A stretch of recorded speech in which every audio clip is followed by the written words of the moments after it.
Hey guys, it's Monday, October 10th, and part 10 of VEDiO. Big double digits now. So I'm here tonight, and I'm going to talk about the hobby of mine that hasn't popped up on VEDiO yet. And I've kind of held it back, mostly because my interest in it waxes and wanes. I shouldn't say that. I love the game, but my ability to make a commitment to play at the level that I like to play at comes and goes on a every 2 to 5 year basis. Anyway, but I have a lot of it, and I wanted to show you guys some, and that is Magic the Gathering. We started playing in early '95, thanks to Paul, which if you watch the video that I'll link here if you're on YouTube in the annotations, he had gone on a vacation and brought back a game magazine, and it had some pictures of Magic and some sample deck ideas. We fell in love with the concept, and we made some, construction paper copies of all the cards so we could play with. And after that, the first sets we bought were Ice Age and Alliances, which we used our chore money back then. We were in 4th and 5th grade. So we've been playing since then, and I think probably my most active time was during the Urza's block. I collected a player set of all of the sets in that block. It was a lot of fun. I particularly liked blue at the time. Big hard counter matches, but I really loved the cast and untap abilities. So things like Rewind with Palancron, and it made for a lot of fun with some other cards like Opposition. And I also liked artifact decks. One of the first decks that I built, probably in the first year that we played, I copied as much as I could of a Titania Song deck listed in an Inquest. And if for those of you that don't know, Titania Song is a green enchantment that makes your artifacts into artifact creatures with power and toughness equal to their casting cost. So, it wasn't hard to snatch up a bunch of artifacts at the time with high casting costs, and then pretty much just shuffle in some Wrath of Gods and some Titania Song. And the idea was drop Wrath of God, kill all their creatures, because when we first started playing, it was all about the big beats. Everybody played green beats, and Paul played a deck he called Pinky, which was red and white, but it was an aggro deck. So Titania Song wiped the board with a Wrath of God, which destroyed all creatures and they couldn't be regenerated. And then you drop a Titania Song, which turned all your artifacts into creatures who, if the artifacts had been in play, weren't affected by summoning sickness, because that would have happened on the turn they were cast. So you swing away. It was a lot of fun, and I've always liked combo and control decks ever since then. So, without going through all my time, I have some of my old decks that I've tried to keep together. Let's see, what's this one? Let me get to that one. This is a deck that I've kept around for playtesting purposes. Everybody hates it. I don't know how well this translates, but if the top couple cards doesn't give it away, Ether Vials and Arcbound Ravagers with some Disciples. I know the deck has gone through banned and restricted lists, but this is the original Affinity deck. And what I've done with it over the years is just used it as a wall to throw decks that I'm trying to speed up against. Because for those that don't know, Affinity is a very fast, well, it was fast, it still is fast, but also pretty consistent because it was well balanced. So if I was trying to speed up a deck, I'd play test against this to see what I could do to either speed my deck up or slow my opponent down. And it served its purpose over the years. This is a deck I've kept for funsies. It was the first deck that I had all foil lands for. I don't want to reflect it too much on you. And the decks, it's all the exact same planes from Invasion. And I thought that was pretty cool. But this is Mercadian Masks, and that block, Mercadian block, Rebels. And the idea is you start out with a Ramosian Sergeant or whatever, and they cost 1, and you can pay 3. You can pay and tap the card to look for a card that has a casting cost of 1 less of what you pay. But the idea is the acceleration is big, because you drop the 1/1, and then you can search for a Defiant Falcon or something else that costs 2, and then that one can search for something that costs 3, and it was just a really fast deck. I shouldn't say fast. It wasn't fast. It was fun. It was thematic, and thanks to cards like Lightbringer and Lawbringer, it had some color control aspects to it. And I always ran it with a Lash Knife Barrier, just because at the time there was a lot of AoE damage, as you'd say. It was a fun deck. It's not competitive, but I've kept it for nostalgia, and we still pull it out when we're playing group games for fun. So, I guess we'll go to this one. This is Soil Shaper from Kamigawa block. It is still my favorite block deck. This deck stands as it did when I was playing in Kamigawa block. At that point we were in college and we were doing drafts pretty regularly on the weekends at Paul's. Paul lived at a buddy of ours' house back then, and it was kind of default that once or twice a month we'd go there and we get some draft on. Well, I fell in love with the synergy of spirit cards and arcane cards. And the deck plays on itself, but the idea is you could splice into arcane, which cards had an alternate cost that allowed you to play it with the similar card type, but then it went back to your hand. So the deck lived and got energized off of doing that as often as you could. It's still to this day. I don't use it for testing, but when it does get pulled out, it generally stands up to my standard decks. Here we've got my baby.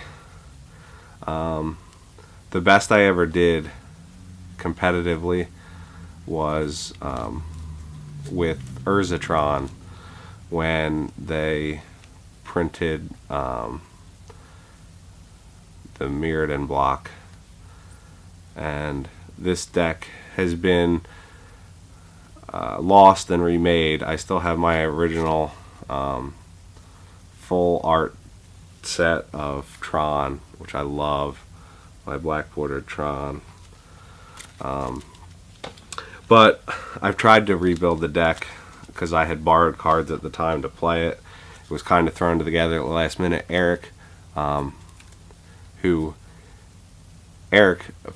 Let's Playing, who I'll link below, suggested this Urzatron build that he found online for me. I hadn't even heard of it, and Paul and BJ, our friend at the time, were collecting heavily, so he picked the deck for himself, and he was like, Josh, this Urzatron deck sounds just like you, just like what you would want to play. So we built the deck, and he built the deck he was going to play, and all four of us spent all night playtesting. And the next night we went to a tournament, and I won. And then then we continued to whittle the deck down and rebuild it a little, and it ended up by our group getting piloted to a couple wins. But I've tried to remake it, and it's got some of my heavy hitters in it. Got my 4 diamonds, couple Talarians, and then my all-time favorite, Mindslaver. And then you can see the more recent influences, 2 Frost Titans. Gotta have the Scepters, Itronic Scepters. Kind of auto includes for this deck, Divining Top, even though that's, you know, this deck isn't legal anymore. And then this deck uses that cool Tron, and then it uses my blue and green unglued lands, which I have a full play set of. So a lot of cool stuff. I love this deck. Just looking through it brings back memories. But let's move on to some more recent stuff. Let's get into zombies. Anybody that's played in the last 2 years has had to deal with zombies. The deck isn't that complex. It works similarly but more efficiently than most themed aggro decks.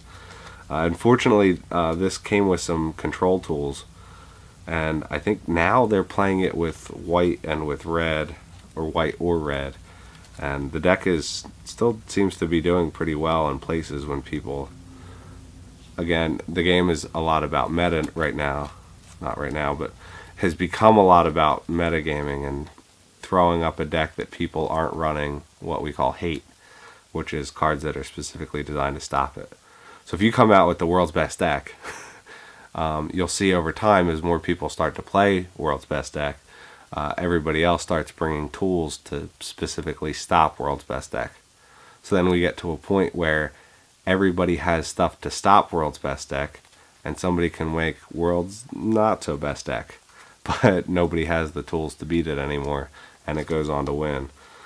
So you still see vampires and red deck wins keeping other decks in check. You can't let them get too out of hand and stop playing stuff. The deck I played competitively in the Zendikar block was red deck wins. And I like how red deck wins has become kind of more thinking man's deck. Because in the past it's really been just kill, main, burn. But now with things like devastating summons and your land fetchers and goblin guides, it's become a lot more fun. Valakut is also pretty awesome. Yeah, we got some dragon lords, so a bunch of goblin guides. And what's really fun about it is timing. With Goblin Bushwhacker giving your guys haste, and then a Kiln Fiend who gets buffed by casting spells. You can do a lot of damage early. Also, Plated Geopedes with these wonderful sack lands like Arid Mesa. You can get a couple lands in play per turn, which boosts all these little guys up really quickly. So it's a lot of fun, but it got frustrating because if I didn't have the perfect hand against certain decks, or they managed to slow me down enough to make me wait till turn 6, the deck was done. And this was my baby as I stopped playing. These are the lands, all the World Wake lands, which I love. They're kind of like the old unglued lands. Here, I'll show you side by side. This is World Wake and this is unglued. So they're pretty cool alternate art types. And I love them. So this deck's got, this is a early Pyromancer's Ascension. From what I understand with the new stuff, Pyromancer's Ascension has gotten a little more competitive. This is when I was still working for fun. So we have, time reversals, some mystifying mazes. But my big cards that functioned Pyromancer's Ascension, which the idea is once you have enough copies of a spell have been played, when you play that spell, it can be doubled. So if I didn't just explain myself into a hole, if I have cast enough spells, let's say Lightning Bolt, because it's easy, 1 red for 3 damage. If I've cast enough of these, when I cast it again, now it's doubled. So 2 copies appear, and I can assign them to different targets and do different damage. So the idea is it's ramping up an instants and sorceries deck. So we use stuff like Mana Leak to slow them down until we can get Pyromancer's Ascension online. And then with cards like See Beyond and Foresee, we can get a long way through the deck with scrying and drawing. and then you burn them down. So, and stuff like Kalani Garden, just to give you little blockers. It's a fun deck. I did not see it through. It really got a boon from the next 2 sets, and I'd really like to play it again, but again, it's hard to commit on that level. So I also have my binders. I'm not going to show you too much of this. This is my binder from playing most recently. It's been picked through. Really even not probably much noteworthy, but this is my old binder. This is my binder from high school. Wow. So I've got some Kamigawa stuff in the front, but let's get to this stuff. I've got Invasion, some Plane Shift, some Mirrodin, some Urza block stuff, Mercadian Mask down at the bottom. This is old stuff. Blue, some Kamigawa stuff. Tempest. I love Tempest. When I got my Curse Scroll, I pulled my first Curse Scroll, I cried. It was awesome. I have a lot of blue, not just in here, but also in old stuff. I don't know if you guys can even see this for nostalgia purpose. It's all old stuff. Blue is the color I played the most historically. Now I find it frustrating that blue is popular and seemingly easy. I prefer playing combo and building up and being tricksy. So, my memory jars, some good stuff. Storage Matrix. Erratic Portal actually was good at one time. Weak Stone Helms. I have a player set of helms sitting somewhere. Millstone. Booby Traps. Gold cards. I love my Undermine and yeah, see, this old stuff, Unglued and Unglued 2. Some Strip Mines, some Lotus Veils, signed Tradewind Rider, which isn't worth anything anymore. It's disappointing.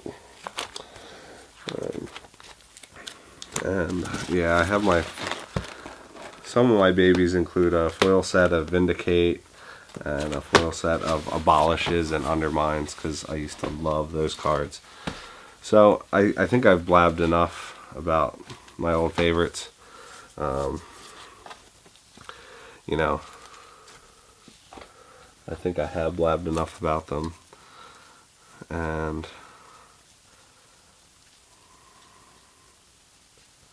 I gotta pay homage where homage is due. I'm an old school player. There was a day when it was hard to beat the value of a Tradewind Rider, a Master Core, and a Curse Scroll, but I have a Lone Jace that I pulled out of a pack, out of a fat pack of World Wake, and I don't care what happens to him. He's beautiful, and he's staying right here in my box. So guys, thanks for sticking with this video. If you like Magic or if you don't, I found that a lot of hobbyists have had an experience with Magic, whether it's good or bad. Mine has always been good. I played competitively at multiple times in my life, and it's always been exciting and a good social experience, believe it or not. And I'd like to think that I've done well. So thanks guys, and I'll see you tomorrow.